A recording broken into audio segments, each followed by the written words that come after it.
Hello दोस्तों, इस video में हम स्टेट बैंक ऑफ इंडिया के मिनिमम बैलेंस चार्जेस के बारे में जानेंगे। इसके अलावा हम इस वीडियो में ये भी देखेंगे कि स्टेट बैंक ऑफ इंडिया में आपको कितना मिनिमम बैलेंस मेंटेन करना होता है ताकि स्टेट बैंक ऑफ इंडिया आपके अकाउंट पर कोई भी चार्जेस ना करे। अब यहाँ पर काफ़ी सारे लोगों के मन में एक कन्फ्यूजन होगा कि भैया स्टेट बैंक ऑफ इंडिया में तो मिनिमम बैलेंस मेंटेन नहीं करना पड़ता है, ना ही तो मिनिमम बैलेंस के ऊपर चार्जेस देना पड़ता है, तो फिर आप कैसे बोल रहे हो कि मैं स्टेट बैंक ऑफ इंडिया के मिनिमम बैलेंस चार्जेस के बारे में बताने वाला हूं। तो दोस्तों ये वीडियो आप लास्ट तक देखिएगा, उसके बाद में आपको समझ में आएगा कि state bank of India minimum balance के ऊपर किस तरह से हिडन चार्जेस करता है और आप लोगों को पता भी नहीं चलता है। वीडियो स्टार्ट करते हैं। दोस्तों जानकारी के लिए हम आप लोगों को बता दें कि स्टेट बैंक ऑफ इंडिया अपने पुराने सर्विस चार्जेस में ये साफ साफ लिखा है कि आपको रूरल में 1000 रुपीज, सेमी अर्बन में 2000 रुपीज, अर्बन और मेट्रो सिटीज में 3000 rupees average monthly balance maintain करना होगा। हालांकि यहाँ पर स्टेट बैंक ने यह भी लिख रखा है कि अगर आप इस मिनिमम बैलेंस को मेंटेन नहीं करते हो तो ऐसे कंडीशंस में आपको कोई भी चार्जेस नहीं देना होगा। यहाँ पर आप सोशल मीडिया पर काफी सारे वीडियोस देखते होंगे तो वहां पर भी काफी सारे लोग बताते होंगे कि आपको स्टेट बैंक ऑफ इंडिया में इतना मिनिमम बैलेंस मेंटेन करके चलना पड़ता है।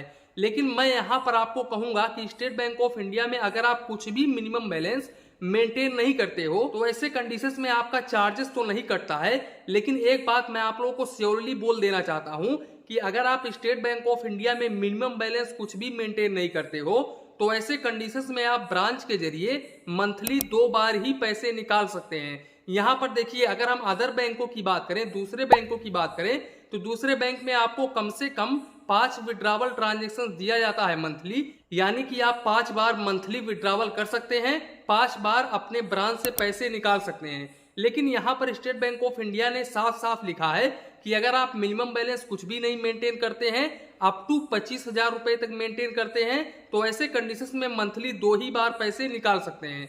तो एक हिसाब से ये मान के चलो कि दूसरे बैंकों में आपको मिनिमम बैलेंस के ऊपर चार्जेस देना पड़ता है और मिनिमम बैलेंस मेंटेन करना पड़ता है, जिसके वजह से यहाँ पर आपको विड्रावल थोड़ा ज्यादा मिल जाता है, यानी कि 5 ट्रांजेक्शन पर मंथ फ्री में देखने को मिल जाता है। वहीं पर स्टेट बैंक ऑफ इंडिया में आपको मिनिमम बैलेंस मेंटेन नहीं करना पड़ता है, जिसके वजह से यहाँ पर आपको 2 ही बार विड्रावल ट्रांजेक्शन देखने को मिलता है, यानी कि आप 2 ही बार पैसे निकाल सकते हैं स्टेट बैंक ऑफ इंडिया के ब्रांच से।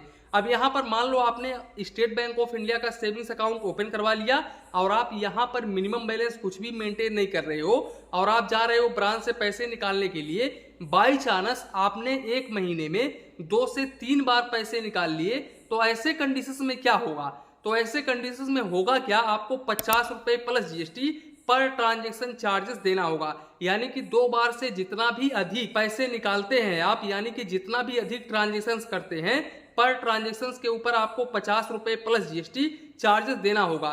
तो एक तरह से आप ये समझ के चलो कि यहाँ पर आपको मिनिमम बैलेंस चार्जेस देना ही देना पड़ रहा है। यहाँ पर माइनस पॉइंट ये है कि आपको 2 विड्रावल देखने को मिल रहा है, दूसरे बैंकों में 5 विड्रावल देखने को मिल रहा है। वहां पर माइनस पॉइंट ये है, यानी कि दूसरे बैंकों में माइनस पॉइंट ये है कि वहां पर आपको मिनिमम बैलेंस के ऊपर चार्जेस देना पड़ता है और यहाँ पर आपको मिनिमम बैलेंस के ऊपर चार्जेस नहीं देना पड़ता है।